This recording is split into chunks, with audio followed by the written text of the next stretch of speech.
Capítulo 4. O trem havia cumprido 15 minutos já do trajeto, resoluto e constante, e ela ainda não encontrara lugar para sentar. Os assentos estavam lotados, com a multidão de feriados, os corredores estavam lotados, e até os compartimentos entre os vagões estavam lotados. Ela nunca vira um trem como esse antes. Ficara muito para trás da maldita fila na hora da entrada e se movera de forma muito lenta e desajeitada, com sua mala pesadona, e embarcara muito tarde. Seu bilhete só lhe permitia embarcar, não garantia nenhuma prioridade, nem lugar para sentar. Desanimada, abatida e exausta, ela abria caminho pelos corredores, vagão após vagão, seguindo na direção contrária ao movimento do trem, oscilando, rodando de um lado para o outro, a mala pesada como chumbo, puxando-a para baixo. Os vagões estavam todos entupidos de gente de pé, e esse era o último da composição. Não havia nenhum depois desse. Ela atravessara todos. Ninguém lhe oferecera um lugar. Era um trem expresso, atravessava estados inteiros, sem fazer paradas, e um gesto de gentileza a essa altura seria pedir demais. Não se tratava de um ônibus urbano comum, com um trajeto curto, de alguns momentos. Se a pessoa se mostrasse gentil e se levantasse para outra, teria de ficar de pé por centenas e centenas de quilômetros. Enfim, ela parou e ficou ali mesmo, por total incapacidade de se virar e voltar para o ponto de onde viera. De nada adiantava continuar andando, dava para ver o final do vagão e não havia lugar para ela. Baixou a mala paralela ao corredor, tentou sentar sobre ela, na parte de cima, como vira tanta gente fazer, mas se atrapalhou toda por um momento, com a própria falta de equilíbrio e quase caiu ao se abaixar. Em seguida, quando conseguiu sentar, deixou a cabeça reclinar-se de encontro à borda lateral do assento a seu lado. E assim ficou, cansada demais para compreender, cansada demais para se preocupar, cansada demais até para fechar os olhos. O que nos faz parar quando paramos, no lugar onde paramos? O que é isso? O que? É alguma coisa ou não é nada? Por que não seguir mais 1 metro?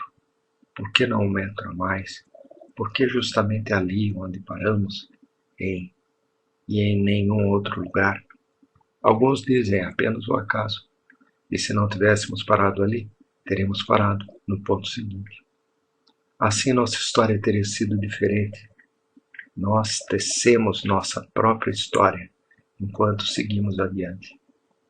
Mas outros dizem, não poderíamos ter parado em outro lugar senão ali, mesmo que quiséssemos.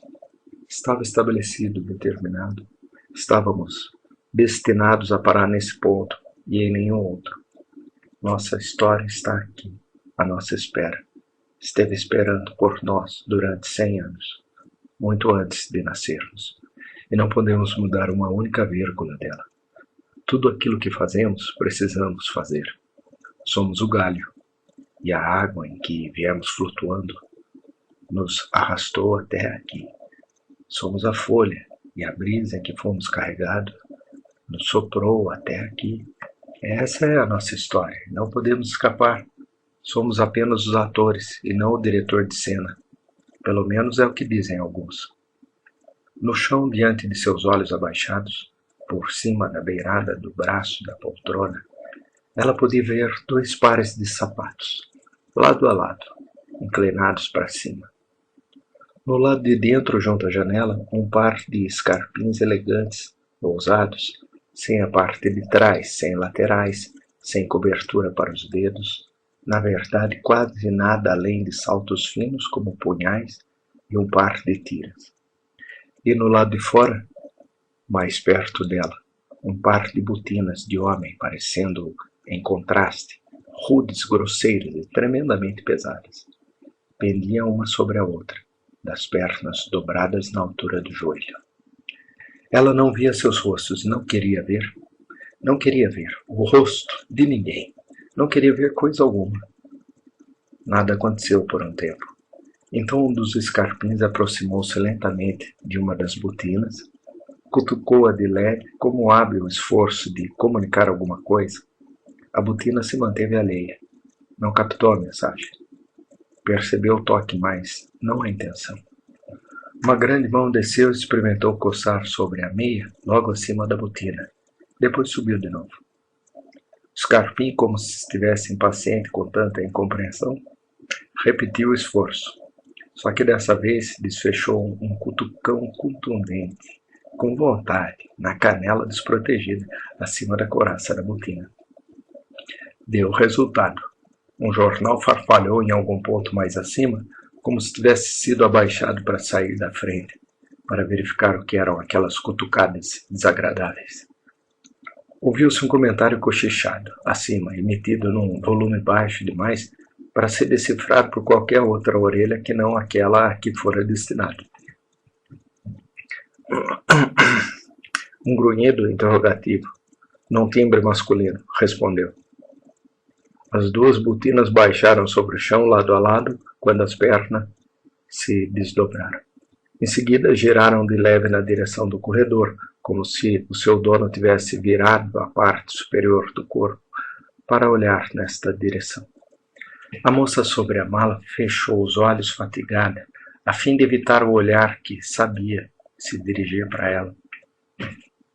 Quando abriu os olhos de novo, as botinas haviam saído pelo vão entre as poltronas e aquele que as usava se achava de pé, no meio do corredor, ao lado dela. Tinha uma boa altura, 1,80 m. Fica com meu lugar, senhorita, ofereceu. Vamos, senta lá no meu lugar, por um tempo. Ela tentou objetar com um sorriso frouxo, uma oscilação desanimada da cabeça. Mas o encosto de veludo parecia muito tentador. A moça que permanecera no lugar acrescentou a oferta do homem à sua própria insistência. Vamos logo, querida. Senta aqui, insistiu ela. Ele quer que você sente. Nós dois queremos. Você não pode ficar aí desse jeito onde está agora. O encosto de veludo parecia muito tentador. Ela não conseguia afastar os olhos dali, mas estava quase cansada demais para levantar e levar a cabo a mudança. O homem teve de abaixar e erguê-la pelo braço, ajudá-la a se levantar da mala e se deslocar até a poltrona. Seus olhos se fecharam de novo por um momento, em uma felicidade inefável quando se recostou. Pronto, disse o homem. Não é melhor? E a moça ao lado dela, sua nova companheira de viagem, disse. Puxa, você está cansada mesmo. Nunca vi ninguém assim tão pregada. Ela sorriu em agradecimento, tentou ainda protestar um pouco, embora o ato já se tivesse consumado. Mas ambos ignoraram seus protestos. Ela olhou para os dois. Agora, enfim, queria ver seus rostos. Pelo menos esses dois. Embora alguns momentos antes ela não tivesse vontade de ver o rosto de ninguém. Nunca mais na vida. Mas a gentileza é uma forma de cura. Os dois eram jovens. Bem, ela também. Mas os dois eram felizes, alegres, gozando as bênçãos do mundo, e essa era a diferença entre eles e ela. Isso chamava a atenção neles. Havia uma espécie de incandescência dourada e radiosa entre os dois, algo que era mais do que simples bom humor, mais do que simples sorte, e nos primeiros momentos ela não soube dizer o que era. Então, pouco depois, os olhos deles, cada movimento de suas cabeças, cada gesto que faziam, revelaram a verdade, de uma forma transbordante e sublime. Estavam apaixonados um pelo outro. Aquilo irradiava em torno deles, quase como fósforo. Amor jovem, amor novo e sem nódoas. Aquele primeiro amor que só ocorre uma vez para todo mundo e nunca mais volta a acontecer. Mas, na conversação, isso se expressava de forma inversa, pelo menos por parte da moça, não do rapaz. Quase todos os comentários que ela lhe dirigia eram insultos amistosos, críticas camaradas, desdém amigável. Ela não parecia disposta a lhe conceder uma palavra de ternura, nem sequer de mera consideração humana. No entanto, os olhos da moça a desmentiam, e o rapaz compreendia. Ele reagia a todas as suas insolências ultrajantes com um sorriso que venerava, que adorava, que compreendia tão bem. Muito bem, vá em frente, disse ela com um aceno peremptório da mão. Não fique aí feito um pateta, bufando no cangote da gente. Vai ver se acha alguma coisa para fazer? Ah, me desculpem, disse ele e fingiu levantar a gola como se estivesse com frio. Olhou para cima de modo vago e para o final do corredor do vagão. Acho que eu vou dar um pulo lá na plataforma do vagão e fumar um cigarro. Fume 2, retrucou ela distraída. Quantos quiser. Ele se virou e começou a abrir caminho através do corredor, atravancado de gente. Foi muita gentileza dele, disse a recém-chegada, em tom de aprovação, olhando para o rapaz que se afastava. Ah, ele dá para o gasto, respondeu sua companheira. Tem seus aspectos positivos, disse, encolhendo os ombros, mas seus olhos diziam que ela estava mentindo. Olhou em volta a fim de se certificar de que ele se afastara e não ia ouvir. Em seguida inclinou-se ligeiramente para a outra e baixou a voz em um tom confidencial. Sabe, adivinhei na mesma hora, disse ela. Por isso mandei que ele cedesse o lugar para você. Quero dizer, adivinhei o seu estado. A moça que estivera sentada na mala baixou os olhos um instante, confusa, contrariada. Não disse nada. Eu também estou. Você não é a única. Apressou-se a explicar sua companheira, com um leve traço de vanglória, como se estivesse morrendo de vontade de contar de uma vez. A moça disse, ela não sabia o que mais dizer. Sua resposta pareceu rasteira, superficial, como quando a gente diz, é mesmo? Ou, não me diga. Ela tentou forçar um sorriso de interesse simpático, mas não era boa para essas coisas. Falta de prática com sorrisos, talvez. 7 meses, acrescentou a outra, de forma gratuita. A moça pôde sentir seus olhos sobre ela, como se esperasse algo da mesma espécie em retribuição, mesmo que fosse só para constar. 8, respondeu numa voz quase inaudível. Não queria dizer, mas disse. Maravilhoso. Foi o elogio da sua companheira diante dessa informação aritmética. Esplêndido. Como se o assunto implicasse algum tipo de sistema de castas e, de uma forma inesperada, ela se visse conversando com uma pessoa das camadas superiores da nobreza, uma duquesa ou marquesa que se situava 30 dias acima na escala. E ao redor delas, desdenhada de maneira esnobe, a ralé do gênero feminino. Esplêndido, maravilhoso, repetiu a moça. Interiormente, seu coração deu um soluço surdo, temorizado. E o seu marido? A outra foi logo perguntando, está indo ao encontro dele? Não, respondeu a moça, olhando fixamente para o veludo verde nas costas da poltrona à sua frente. Não. Deixou em Nova York? Não, respondeu a moça. Não. Parecia ver essas palavras escritas nas costas da poltrona à sua frente, em letras que corriam, que se desmanchavam assim que eram lidas. Eu perdi. Eu lamento. A sua animada companheira parecia ter, pela primeira vez na vida, contato com a dor. Não apenas a dor por causa de uma boneca quebrada ou de uma paixonite de estudante traída. Era como se uma experiência nova passasse pelo seu rosto radioso. E ainda assim dizia a respeito à dor de outra pessoa, não dela mesma. Era a impressão que se tinha, que ela jamais sofrera uma dor dela própria. Não tinha dor alguma agora, e nunca teria. Uma dessas raridades abençoadas pelas estrelas, refulgindo em seu caminho pelo vale sombrio do mundo. Ela cortou o restante do seu arroubo de compaixão, mordeu o lábio superior, estendeu o braço num gesto impulsivo, segurou a mão da sua companheira por um momento e soltou-a em seguida. Então, com tato, não falaram mais sobre esses assuntos. Coisas fundamentais, como nascimento e morte, podem trazer tanta alegria e tanta dor.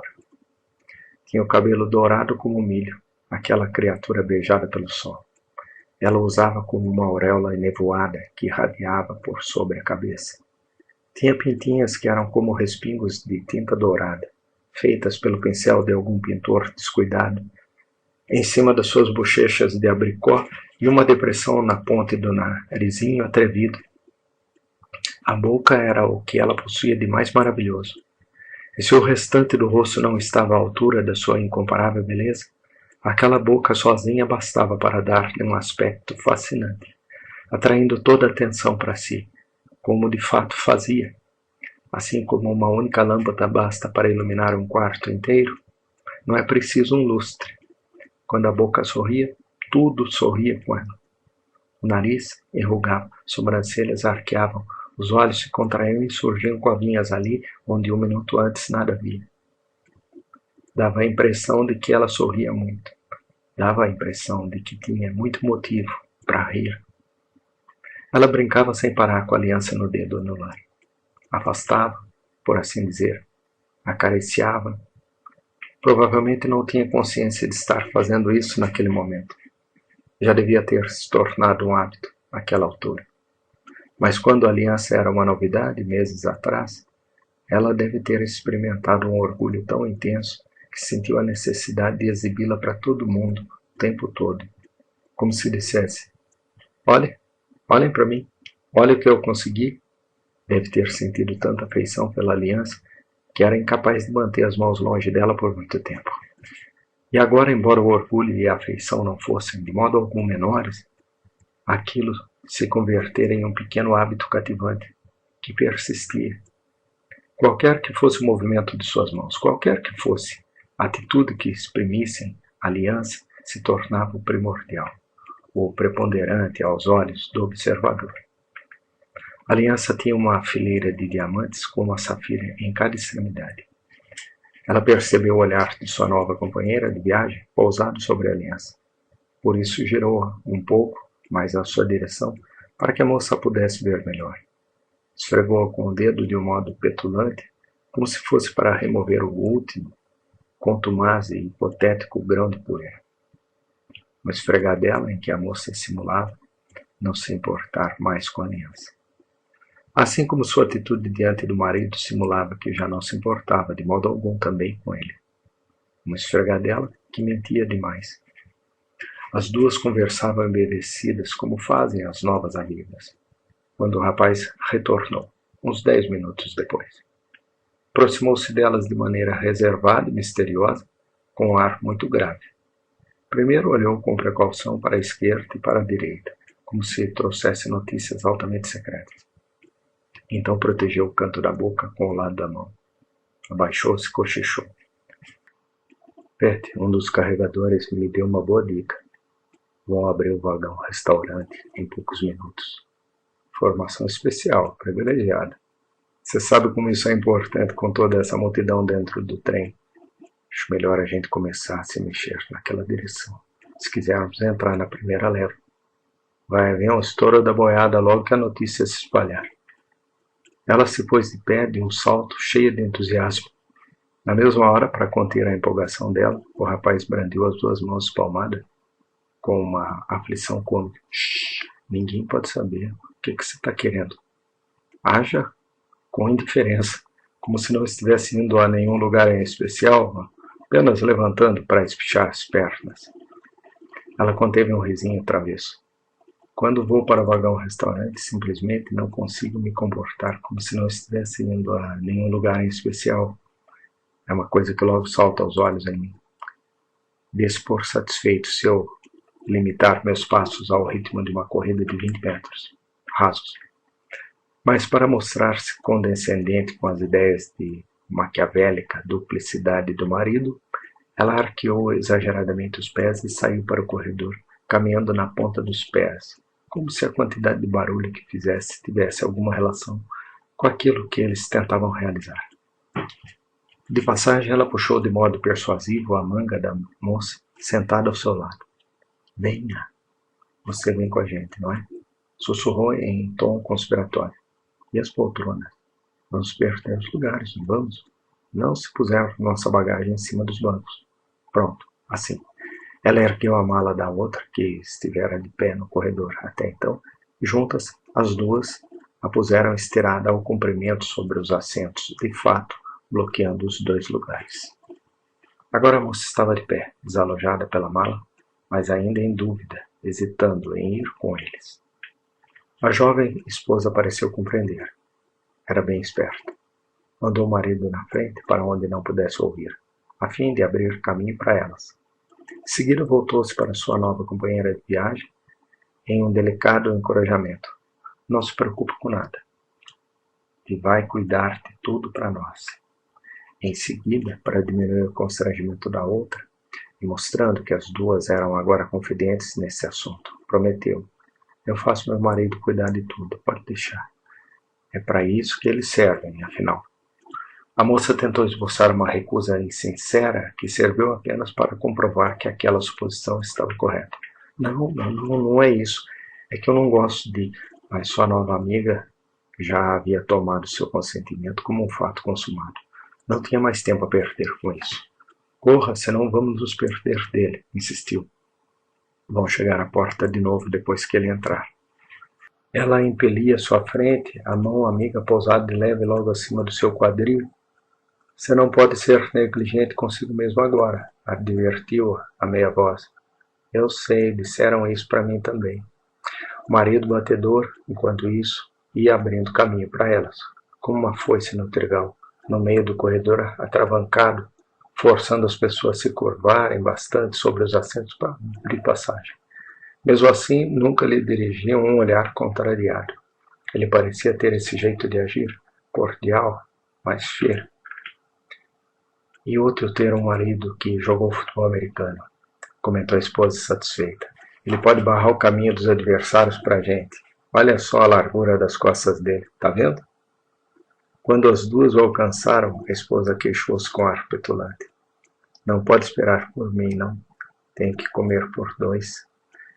Eu também, foi a resposta nada cavalheiresca que o marido lhe dirigiu por cima do ombro. Esses dois sou eu mesmo.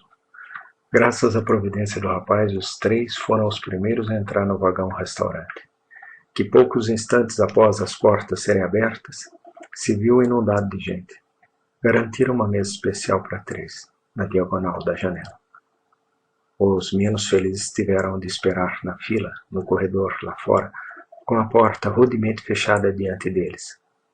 Mas a gente não pode sentar para comer na mesma mesa, sem sequer saber os nomes uns dos outros, disse a jovem esposa, desdobrando alegremente seu guardanapo. Ele é Hugh Hazard e eu sou Patrice Hazard. Suas covinhas surgiram em sinal de desaprovação. Nome esquisito, não é? Tenha mais respeito, resmungou o jovem marido sem erguer os olhos dos preços do cardápio. Estou apenas testando o nome em você. Ainda não resolvi se vou deixar você usá-lo ou não. Agora já é meu. Foi a lógica feminina que ela usou. Eu é que ainda não resolvi se vou deixar você usá-lo ou não. E qual é o seu nome? Perguntou ela à sua convidada.